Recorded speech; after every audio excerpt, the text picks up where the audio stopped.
wassalamu ala sayyidil mursalin sayyidina wa habibina wa syafi'ina wa maulana Muhammadin wa ala alihi wa sahbihi ajma'in, khususan man sannafa hadzal kitab rahimallahu ta'ala wa nafa'ana bihi wa bi ulumihi wa bi ulumihi wa bi ulumihi wa fid dharain amin. Al-Fatihah. A'udzu billahi minasy syaithanir rajim. Bismillahir rahmanir rahim.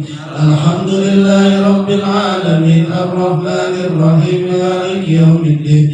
Iyyaka na'budu wa iyyaka nasta'in ihdinas siratal mustaqim siratal ladzina an'amta 'alaihim ghairil maghdubi 'alaihim waladdallin. Amin. Bismillahirrahmanirrahim. Para asatidz jamaah sekalian, melanjutkan pembahasan kitab Kasyifatus Sajaa karangan dari Syekh Muhammad Nawawi Al-Bantani. Terakhir kita bahas mengenai sholat yang wajib di dalamnya niat menjadi imam. Imam itu wajib niat jadi imam kalau sholat apa saja. Sekarang kita akan membahas mengenai as-surutul mu'tabaratu fil qudwah. Syarat-syarat yang mu'tabarah, yang bisa dipercaya, yang bisa dijadikan pegangan fil qudwati di dalam bermakmum.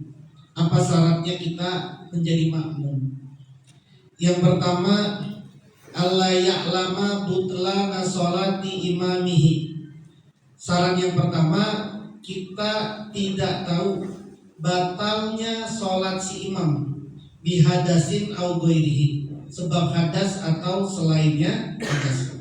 Kalau kita tahu dia ini batal sholatnya karena hadas, maka nggak boleh gitu, ikut sama itu.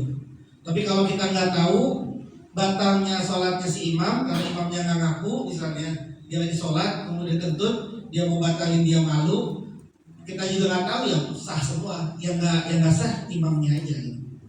Bihadasin au ghairihi, sebab hadas atau selainnya. Apa itu selainnya? Misalnya Imam Syafi'i, mazhab Syafi'i kalau menyentuh kemaluan itu batal wudunya. Mazhab Hanafi kalau punya wudu menyentuh kemaluan maka tidak batal wudunya. Nah, ini ada orang bermazhab Syafi'i ikut bermakmum kepada imam yang mazhabnya Hanafi. Nah, ini batal ini. Kenapa? Karena tahu kalau dia ini mazhabnya adalah Hanafi, gitu ya. Terus gimana kalau kita sholat di Mekah itu? Mekah itu kan mazhabnya Hambali, yang kalau sholatnya itu gerak 3 kali, tidak membatalkan sholat, memegang perempuan juga tidak batal wudunya. Sedangkan kita Syafi'i. Itulah kita di Indonesia menggunakan 4 mazhab.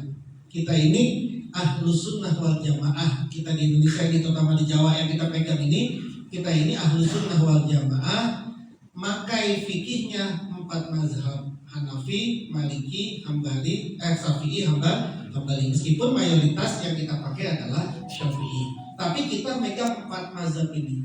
Seandainya kita cuma megang 1 mazhab doang kayak gini, kita ini Syafi'i tok, kita pakai Imam Syafi'i aja, lalu kemudian kita bermakmum kepada imam yang dia jelas-jelas mazhabnya Hanafi, yang kalau megang perempuan gak batal, megang kemaluan gak batal, sholat gerak 3 kali lebih gak batal, maka batallah sholat kita. Gak boleh itu, tidak boleh. Nah, bagaimana misalkan di Indonesia kita sholat ada yang seperti itu, gitu ya. Misalnya begini, ada orang sholat Syafi'i berimam kepada imam Hanafi, yang dia kan kalau Fatihahnya nggak baca Bismillah, maka bagaimana hukumnya? Dikatakan di sini, bi alla yaskut ba'dal ihram bi qadriha fala yasihu iktida'uhu bihi. Kalau dia ini, kalau kita tahu nih, ini syaratnya kalau kita tahu dia ini mazhabnya Hanafi dan dia tahu kalau dia bermazhab Hanafi. Tapi kalau dia nggak tahu mazhabnya apa, nanti mazhabnya apa sih? Nggak tahu mazhabnya saya apa? Kok Anda nggak baca Bismillah Fatihahnya? Emang Anda pakai mazhab apa? Nggak tahu. Pokoknya ikut aja di Mekah aja nggak baca Bismillah misalnya gitu. Kemudian kita ikut, nggak tahu sholatnya itu, nggak boleh itu. Tapi kalau kita tahu dia Hanafi, kenapa nggak baca Bismillah? Oh dia mah Hanafi, oh saya Hanafi, saya mazhabnya Hanafi, saya mazhabnya Maliki, saya nggak baca Bismillah karena Bismillah itu nggak baik, bukan Al-Fatihah. Bagaimana kalau begitu? Kalau dia tidak diam setelah ba'da ihram, setelah takbiratul ihram dia tidak diam dulu, kemudian dia baca alhamdulillah, maka batallah sholatnya. Tapi kalau dia diam dulu, seukuran dia membaca bismillah, kemudian dia membaca alhamdulillah, maka tidak batal sholatnya. Sekali gini, Allahu Akbar, Bismillahirrahmanirrahim, dalam hati dia tuh, atau kedengeran sedikit suaranya, baru Alhamdulillahirabbil alamin, itu nggak batal itu. Tapi kalau kemudian dia Allahu Akbar, Alhamdulillahirabbil alamin, nggak ada jeda, dia membaca Bismillah, batal itu, batal. Gitu ya. Maka di Mekah pun, di Madinah pun, kalau Anda perhatikan imamnya itu pasti Bismillah dulu, Allahu Akbar. Bahkan auzubillah dulu, auzubillahi minasyaitonirrajim, bismillahirrahmanirrahim. Baru alhamdulillahirabbil alamin, baru dikencengin alhamdulillahnya. Kenapa? Karena tadi kan mazhab Syafi'i mengatakan Bismillah termasuk Al-Fatihah. Selain mazhab Syafi'i, Bismillah itu bukan termasuk Al-Fatihah. Nah jadi syarat yang pertama itu batal sholatnya kalau tahu batal, tidak boleh ikut imam kalau dia tahu imam itu sholatnya batal sebab hadas atau selainnya. Yang kedua, syaratnya bermakmum itu. Syaratnya bermakmum itu yang kedua. Wa alla ya'taqida wujuba qada'iha alaihi. Dia imam makmum ini tidak yakin wajib kodoknya sholat alaihi atas imam. Jadi kita ini makmum tidak yakin kalau sholat imamnya ini bukan sholat kodok, memang sholat adaan, memang sholat biasa, sholat waktunya, bukan sholat kodok.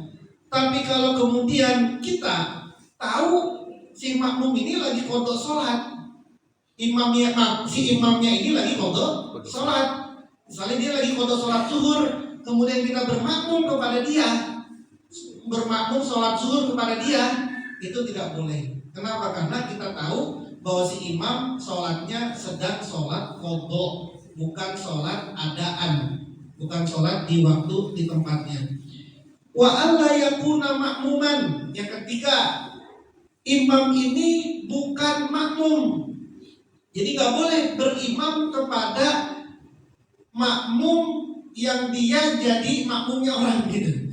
Jadi misalnya dia salah nih, ada orang sholat bermakmum, dia jadi makmum. Lalu kemudian kita ikut kepada si makmum ini sholatnya, bukan kepada imamnya.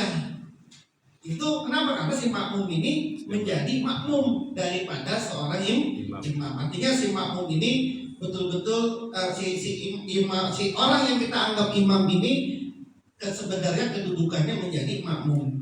Kalau ada dua orang yang lagi sholat, kemudian tidak diketahui yang mana yang jadi imam karena terlalu rapat, maka dia harus ijtihad. Dia harus pastikan dulu yang mana yang jadi imam. Kalau dia tidak berijtihad, tidak memastikan dulu yang mana nih di antara dua orang ini yang jadi imam, kemudian dia asal main tepuk aja, diikut kepada orang itu, ternyata orang itu bukan jadi imam, dia jadi makmumnya orang yang lain, maka batallah sholat jamaah kita. Nanti sholat berjamaah kita ini tidak bisa, tidak bisa sholatnya. Tidak sholat, ini bukan sahnya sholatnya. Kalau yang pertama itu sah, tidak sahnya sholat. Kalau ini tidak sah berjamaahnya, tidak sah berjamaahnya. Kita tetap dianggap sebagai sendirian.